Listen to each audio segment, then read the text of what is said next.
Radio Lac Matin, Marie-Maurice, sans rancune. Bonjour Marie, alors vous nous le disiez tout à l'heure, période de vacances oblige avec la fin de ces vacances de patates, on va donc parler de tourisme. Et oui, cette semaine c'était les vacances scolaires et ma mère est venue me rendre visite avec ma nièce. Elles sont venues de Toulouse en avion et heureusement qu'elles sont françaises parce que figurez-vous que si elles avaient été marocaines ou colombiennes, elles n'auraient peut-être pas pu me rendre visite. Et pourquoi donc ?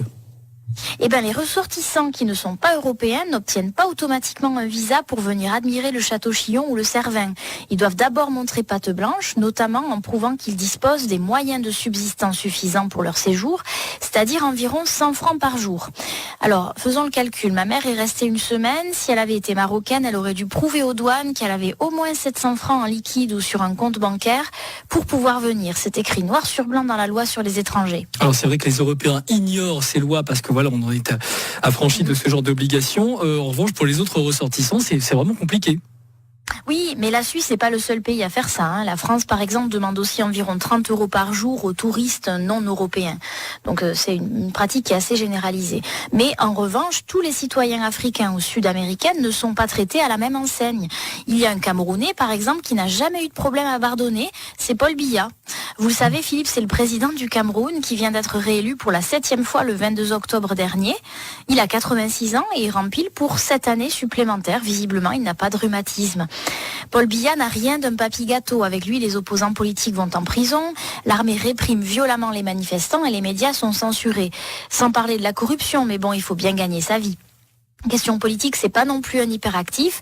Sur 36 ans comme président, il a passé plus de 4 ans dans des voyages privés à l'étranger. Et d'après vous, il vient où pour se détendre les cervicales ?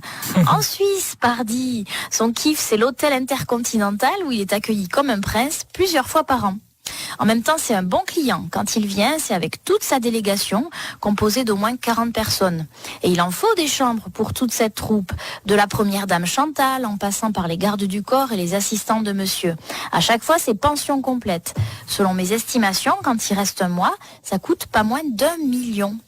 Et à qui ça coûte ? À l'État camerounais. C'est-à-dire que c'est de l'argent que les citoyens de ce pays auront en moins pour construire des écoles, des routes et des hôpitaux. La moitié des Camerounais vivent avec moins de 2 $ par jour.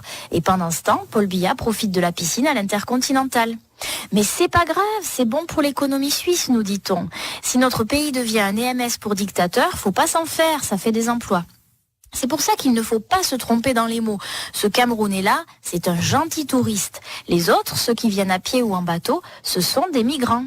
Et au passage, je vous recommande le brunch à l'Intercontinental qui est délicieux. Allez, sans rancune. Merci pour le bon plan.